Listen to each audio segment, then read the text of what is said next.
Yeah, we're talking about the kids who are playing. And whether it's taken too long, not long enough, or it's been just right. And, you brought up a point that can't be lost. For people who are saying we should have seen more of this last year, look, the bottom line is you were defending champions last year, and the whole intent of the season was to try to become defending champions again, even if that meant limping through a regular season and giving yourselves a chance to get hot in the postseason. That was the reason that Steve Kerr leaned into Lamb and Ty Jerome. I think it's also a fair question to say, well, Steiny, what if he wouldn't have leaned into those guys and leaned into the other guys who are playing now? Fair.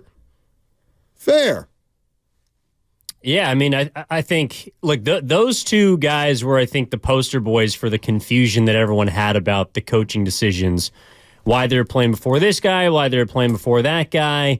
And to their credit, they're able to impact some games and not others. I just think last year was so messed up for many reasons, which is why I felt like coming into this year, 44 wins to me was kind of the floor for this team. And a game like last night, the win against the Celtics, makes me feel good about that they can get back to a 44-win type of season, maybe a little bit more. Obviously, you got the stuff before the season, Jordan Poole's inconsistencies, Kerr. I just think last season was such a difficult one to manage for a majority of reasons. Curry's injuries, Wiggins' absences, and now it's... You want me to put it right on the table? Yeah.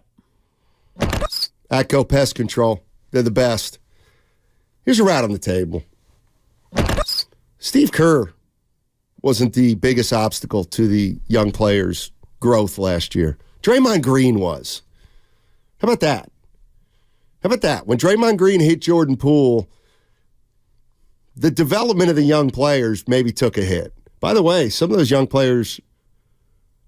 I knew you were going to go here. Aren't here anymore. Yeah, it's funny. You said this is the sixth thing you thought about last night? Draymond? Yeah. I would say 12. 12? Actually... He seems to be rising on the depth chart, though. Look, there's... And I don't want to steer it toward him, but of course his absence was part of the story last night. Just was. See, for me, it wasn't. Well, of course it wasn't. From the standpoint of, I didn't think about Draymond Green at all. He's like a specter. I didn't think about him for 1 second last night. You didn't think, I'll tell you what, when we get Draymond back, woo! No. Oh, why not? But I also didn't think that if Draymond comes back, all of this is going to be ruined again. You know what I mean? I wasn't one way or another. I was watching the game for what it was, which was... All right, well, I'm going to press you on this. What? Okay. You didn't... When they were clearly having fun and it didn't appear any more light than you, there wasn't any feeling of impending last night. Well, yeah, I mean, they've played with more joy than they had in any game before. But before last night, you also look at the Portland games and you beat the Trailblazers by 4. You beat the Nets by 4. True. You're up by 22. You're up by 17. They almost beat you. Yeah. Best stretch of the season they're on right now, though. 5-1. Yeah, but this is better because they beat the Celtics. By the way, 7 straight road wins, Steiny. 6 straight road wins. For who? Or home wins for the Warriors. Again? Why don't you try it again? 6 straight home wins. There you go. The Golden State Warriors. Yes, sir. They were trying to figure out why they couldn't play well at home. Well, they've answered the question. Let's go to Brian in Hayward. Hey, Brian, how's it going, man? What's going down? Hey, guys. Thanks for taking my call. Yeah. I have a promise to make. Okay? Whenever I'm listening to you guys and we start talking about how anything is better without Draymond, I'm going to call in. I'm going to call in, and I'm going to say what I want to say. But so you want to host your own show? Hey. You want to host your own show 12 hours a day? Yeah, I'm available right now, fellas. No, I have to speak on certain things that I feel strongly about in terms of his play and what he contributes in a positive way. It's really easy to get caught up with all the negative things sometimes, and I'm not defending his reactions in the past with physicality when it was unnecessary, like punching teammates, et cetera, et cetera. but let's just reflect on a couple of things with the new people in general, the new guys. One statement I need to make is Jordan Poole wanted to play like Steph Curry. Podziemski wants to practice like Steph Curry. And I think that's the biggest difference in those two guys. Podziemski has a complete floor game. He understands the game way better than like 90% of the rookies that come into this league. And I think he understands it deeper, that playing with a guy like Steph Curry, one in a zillion young players get this opportunity of a lifetime. And I don't think Jordan Poole quite understood what he had in front of him and how to develop himself the same way Podziemski is trying to. And I think that the rest of the Warriors squad isn't going to tailspin while Draymond's gone, because that's the only way this whole situation can get worse. I know it's raining today, fellas, but I see the sunlight, and I'm looking forward to it. So let's go, baby. We're going to get in the playoffs. We're going to make a run, and everybody's going to see that this is going to unfold the proper way. Thanks, Brian. All right. Brian and Hayward. I think that's a little unfair to... Like Bob Marley, every little thing's gonna unfold the proper way. That's a 2. And no, I understand what he means by Jordan Poole wants to play by Steph, Podziemski wants to practice like him. But I think that one thing that always flew under the radar about Poole was that he worked extremely hard. And... the key card shows, right? First guy in, last guy out, or whatever. I mean, no, I didn't think it was a. I know Poole came off as a too cool for school kind of player, but that didn't mean he didn't work hard. It also doesn't mean that Podziemski works harder. Like I think Podziemski probably understands fit a little bit more because he's been in more spots, even as a rookie. So you look at like his college career. Okay, so he goes and commits to the Big Ten at Illinois, where he's a bench player, doesn't get much burn, then has to transfer and becomes the man at a mid-major school and has to fit in, plays 1 year there, succeeds, gets drafted in the first round, and now he's back to square one. Like, I just think Podziemski is, he's probably more mature for his age, but it's probably also because he's had to go through a little bit more. Let me throw this out at you, and I'm not gonna reference it or tell you who said it. No way the Warriors would have won last night if Green was playing. The Warriors needed scoring, and that's something Green doesn't do. Boston would have sagged off Green the whole game and had 5 players guarding the 4 other Warriors, which would have made it much tougher for the Warriors to score. Well, TJD doesn't shoot. But he's more athletic, and he's more of a rim protector. Anyway, that was Harry. To hell that was with my Harry. guy, Harry. So to hell with Harry. Thank you. Let's go to Anthony and Benicia. Hey, Anthony, what's going on, man? Well, it's raining out here, and I'm hearing a lot of tears from Draymond defenders instead of just watching the game and seeing what's going on. And the same way when we had KD, we played a different style of basketball, or the same way when John Morant didn't play in the playoff series in 2022, I think for a game or two, they just played different style of ball. And what we know about the Warriors is the ball needs to hop around, and everybody is better when it does that. And unfortunately, Draymond is a non-shooter most of the night, and so like that stops the ball. But I actually just wanted to say that as far as Steve Kerr goes, my fandom, I was just not understanding the reluctance to play the young guys. It seemed like it was obvious to most of us that it was time to kind of shake things up.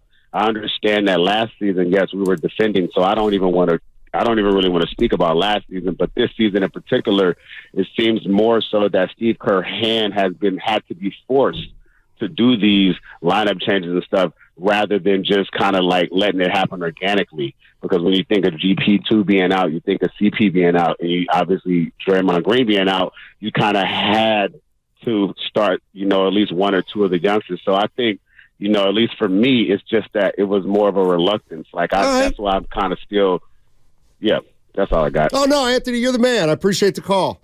I didn't mean to cut you off. So all right, let's say his hand was partly forced. All right, now here we are. Like, I don't think there's anybody out. I mean, here's the only thing. There's nothing he could have done last year to make that a championship team.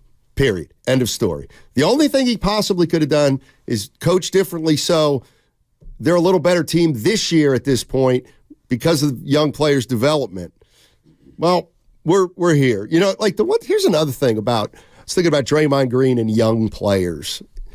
Not only Draymond Green, but so you're somebody like Kuminga and/or Wiseman. All right, and you have no college experience. I've tried to emphasize this. And then you come on to the Warriors, who have a different way of playing and 3 Hall of Famers. All right. So let's say you're Kuminga or Wiseman and you're struggling with the system. You're running the wrong play. You're in the wrong spot. All right. Steph Curry's going to be like, hey, James, on that one you want to roll the other way and then pop up on that. That's what we're looking for there. Clay won't even know you ran the wrong play, if you know what I mean. Mm-hmm. And Draymond is the guy who, I'm sorry, if you're a young player, yes, you're not a strong, confident player, he can be a little scary to play with. You can play scared with Draymond. You can, yeah. And you know, that's another thing that vanishes when he doesn't play. You know, most of the time, and we've seen it for 10, 12 years, most of the time Draymond's instructive when he's helping a young player. He's animated, but most of the time he's instructive. Sometimes he's not. That can be unsettling for a young guy. Let's go to Tom in Sonoma. Hey, Tom, what's going on? Hey, Steiny. Hey, Evan. How you guys doing, man? Mm-hmm. Good. Dynamite. Hey, thank you. Hey, I want to thank you guys for such great information and common sense knowledge, man. You know, you guys lay it out every day, and it's clear as a bell. Thank you. The way the Warriors are playing right now, they're playing like champions. I know it's only 3 games, but they've cut their turnovers and their fouls way down in the last 3 games, and that's the problem with the starting 5. They turn the ball over way too much, and they foul too much. Curry had a great game last night, but he turned it over 3 or 4 times in the first half. That's the difference between winning and losing. One other thing I want to make with you guys, Draymond Green. People are not talking about this. I've been in medicine for 40 years, man, and mental health does not have a timeline, okay? These guys need to send progressive reports and see how he's doing. The other thing that I'm worried about is the outcome of if he does it again. Are they going to, suspend him indefinitely, or are they going to suspend him for 28? I think they need to spell that out so everybody's on board on what's going to happen next, and no surprises. Because if he does it again and he gets indefinitely suspended without knowing, that's a concern for the whole team, man. No doubt, Tom. I think a lot of that information will be presented or will come out. Not necessarily somebody leaking his progress reports, or God, why can't I remember? Or a TPC form. What does that even look like? It's like the one from Office Space. We're going to need that TPC report. What is it? Like every day today in Draymond's journal? Yeah. What I thought about today? Yeah, exactly. I had positive thoughts. I, saw my teammates in a good light, and when I see them playing, I just wish I was back. Draymond was tweeting last night, by the way. During the game? Yeah, before. What was he saying? Well, he tweeted about John Morant. TPS report. We're going to need those TPS reports, Draymond. And then he was tweeting about his GOAT and our GOAT, and Stephen Curry. Oh, by the way, we got to play that at 11:30. We got to play what Shaq said about Steph Curry. Yes, we do.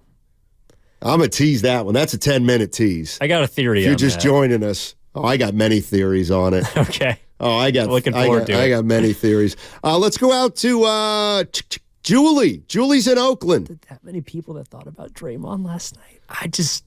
I thought about him not being there at times, yes. Maybe I'm in the minority. I don't know. Hey, Julie, how you doing? Hey, good. I'm doing good. Julie from Oakland. Yes. I just wanted to touch. I'm the person that the last time I called was like shameful on Draymond. You know, It was just a disgrace for Warrior Nation.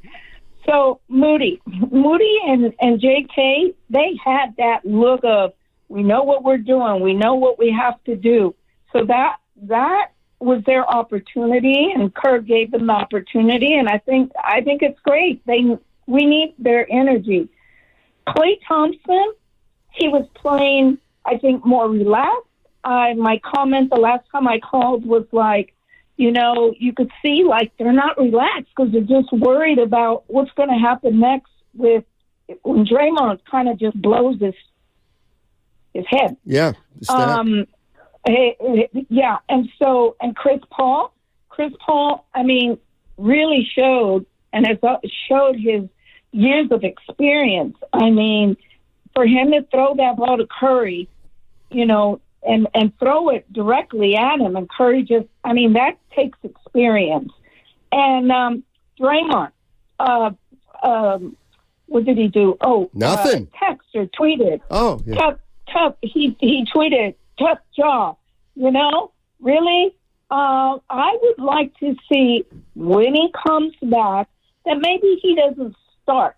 Kuminga or some of the young guys, even if it's for 2 minutes or whatever. I agree. And we'll see how if he has really humbled himself. Julie, I think I would make that bet right now. I would say, anybody want to bet against me? Draymond will come off the bench if and when he comes back. He's coming off the bench. He should. Okay. And I think we're with you, Julie. He would be wise to do so, or to not make a stink about it. Especially if they're playing well. Exactly. 888-957-9570 is the number. Steiny, along with Evan Giddings today. And Guru will be back next week. And we're talking about the Golden State Warriors. Coming up at 11:30, where you're going to play this sound from Shaquille O'Neal about Steph Curry. You're going to want to hear it, and we're going to want to talk about it, I think. Also, I'm thinking about, do I do it now or do I wait also till 11:30 to give Matt Steinmetz's most troubling stat of the day? Dun, dun, dun, dun. This is a new bit you're unveiling? I unveiled it last night in a private text to you.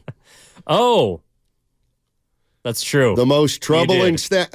Look, it's been 90 minutes of positivity, and rightfully so. But Matt Stein, give me a drum roll. It's time. Sound like a nitpicking. It is a nitpick. It's time for Matt Steinmetz's most troubling stat of the day. Jonathan Kuminga is 18 for his past 37 free throws. 18 of his last 37. Under 50%. His last 37 free throws. Now, let me tell you, Jonathan, I'm a big fan. That's the kind of crap that'll get in the way of an ascension. Got to knock them down. You got to make 70% of those. Come on now. Because what's going to happen is, on a night like last night, when you're playing a team that's more well-coached, and there are a lot of them out there, they're not going to give you anything easy, either Jonathan Kuminga or the rookie Trace Jackson Davis. They're going to send him to the line.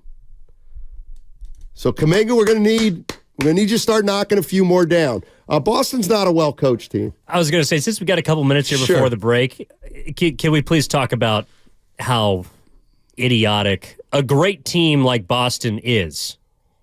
They took 58 three-pointers last night. In the first quarter, they scored 40 points. They got 22 of them in the paint, and then they went away from it. Now, some of that was Trace Jackson Davis, blocked 3 shots, 2 of which in the first half. But they scored 36 points in the paint the rest of the game. Like, they took so many bad shots. Some of them were open, some of them they missed. But the amount of guys on that Boston Celtics team that also just, like, Jason Tatum, where are you? Like, where are you? 5 of 17. Chris Paul was getting in his jersey. Jonathan Kuminga did a good job on him, I thought, in the second half. But boy, did you see Steph, or was it Clay? Oh my God! Just run over to Kuminga after he defended Tatum on the last shot in regulation. It was pretty cool. It was pretty cool. By the way, here, real quick, to your point, here's how we'll end this segment. Just tell me, no right or wrong, who's the best player in the Celtics? Tatum. Who's the second best player in the Celtics? I'd say Drew Holiday. Who's the third best player in the Celtics? Jaylen Brown. Who's the fourth best player in the Celtics? Probably Porzingis, who wasn't there last night. Okay, who's the fifth best player in the Celtics? Derek White. Okay, Derek White. Bing, bing, bing, bing, bing. Why is Derek White taking the most shots on the Boston Celtics last night? Why is he taking 24? 18 of them were from 3. It was kind of like the finals again. It's like, all right, Derek White beats you in game 1. Tip your cap. Do it 5 more times.